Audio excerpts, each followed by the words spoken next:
I wonder if you can guess which story we are reading today.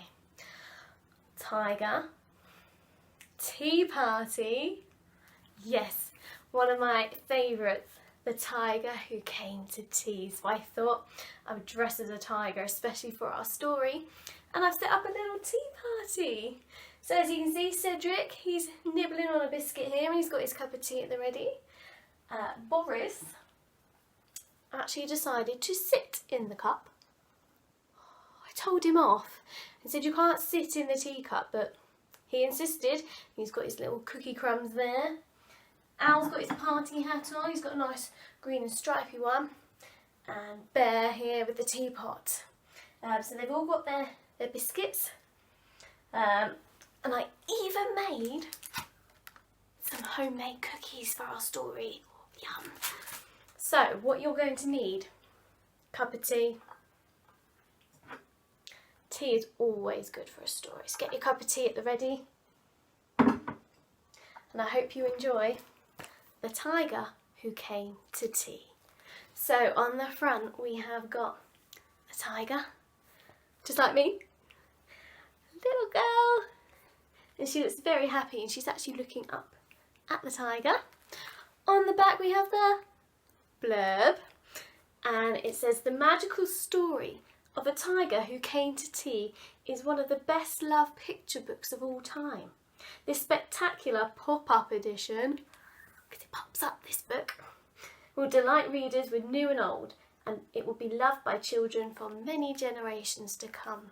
So hopefully you're going to really enjoy this special pop-up version of The Tiger Who Came to Tea.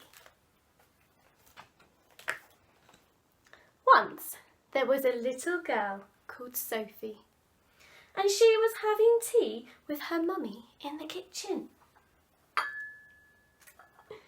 Suddenly there was a ring at the door. Bing bong!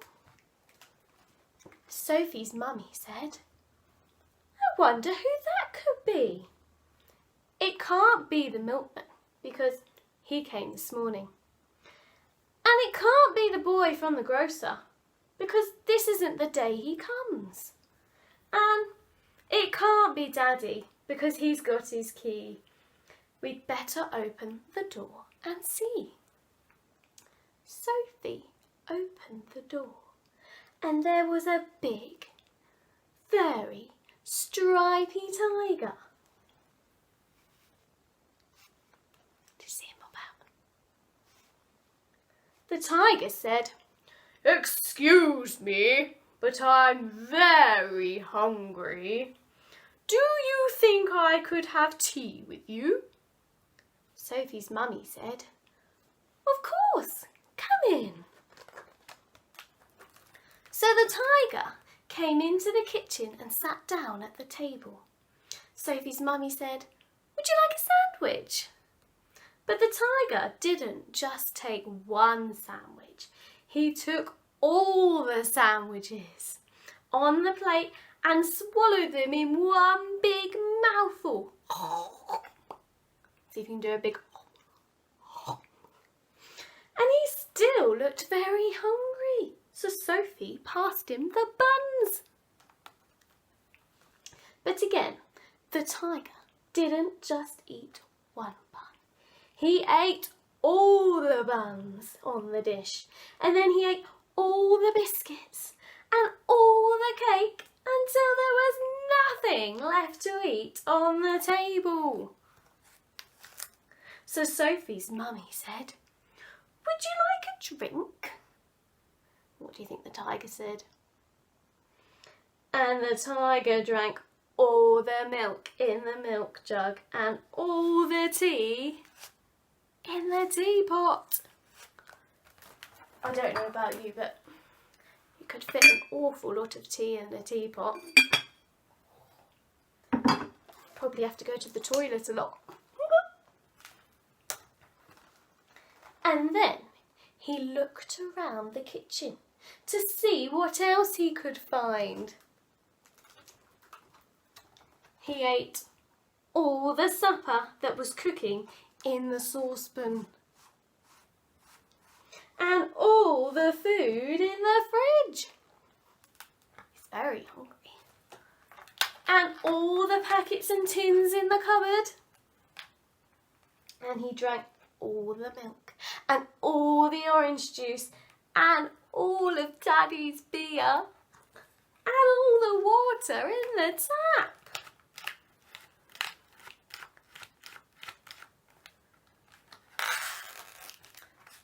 Then he said, "Thank you for my nice tea. I think I'd better go now." And he went.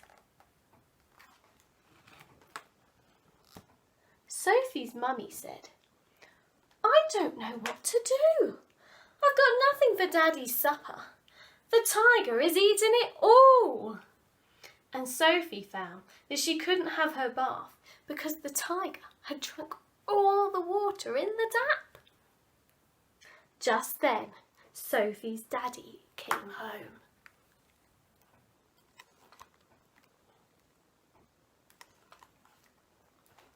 So, Sophie and her mummy told him what had happened and how the tiger had eaten all the food and drunk all the drink.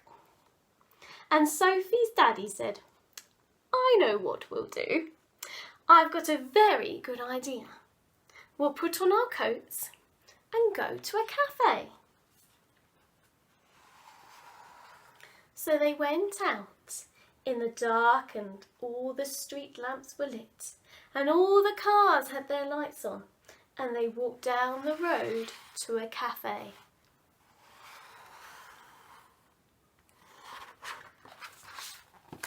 And they had a lovely supper with sausages and chips and ice cream. I hope they didn't have it all on one plate. Sausage, chips and ice cream. In the morning, Sophie and her mummy went shopping and they bought a lot more things to eat. They also bought a very big tin of tiger food in case the tiger should come to tea again. But he never did.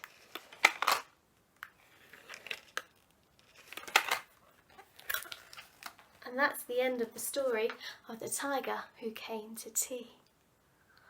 Wow, he ate a lot of things. Now I thought you might want to set up your very own tea party with your toys, so I'm going to show you how to make a party hat today. So what you need is a piece of card. So I've got orange, so I'm going to make it into a tiger hat. And you need a plate. So make sure you ask permission from Mummy and Daddy that you can use their plates. What you need to do is draw around this part of the plate, so just half the plate. So I'm going to draw around mine here and then I'll show you. Like so. See? Okay, when you've drawn that, you then need to cut around your circle. So you've got your half circle here, cut all the way around. So it looks like this. Now this is the part where it's really fun, you get to decorate it. So as you can see, I've put stars on bears, got spirals on Boris, stripes on Al, and spots on Cedric down here. So you can put whatever you like. So I'm going to use a pen, and I'm going to put zigzag stripes on mine because it's going to be a tiger hat, like so. Okay, then you need to get a piece of sellotape at the ready. Here's my piece of sellotape. And what you need to do is, using the top, this is going to be the pointy bit of your hat, just twirl it round like this so that you get a point, like so. And then all you have to do is stick your piece of sellotape to the back. And there you go, your own little very tiger party hat. So, I hope you enjoyed the story, and I'll keep them coming. Who knows what story will be next. Keep well and safe. I've loved the videos that I've seen set up of your own story corners and you reading to me. It's been fantastic. Hope to see you all soon. Take care.